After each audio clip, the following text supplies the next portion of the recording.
ছোট থেকে একটি ছেলেকে ভূতে ধরে। ছেলেটি যেখানে যেখানে যেত ভূতটিও ঠিক সেখানে সেখানে যেত। আস্তে আস্তে ছেলেটি বড় হয়ে যায়।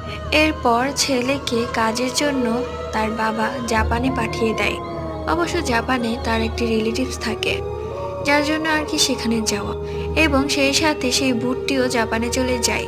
তারপর সেখানে ছেলেটি বেশ কয়েক বছর থাকে।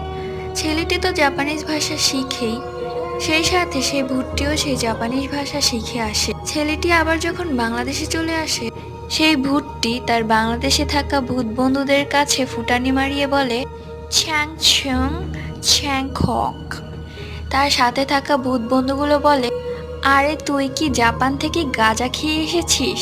এইসব উল্টাপাল্টা কি বলছিস? এত বছর সেই দেশে ছিলি, কি কি করলি সেটা বল। ছ্যাং ছং ফাং ছং।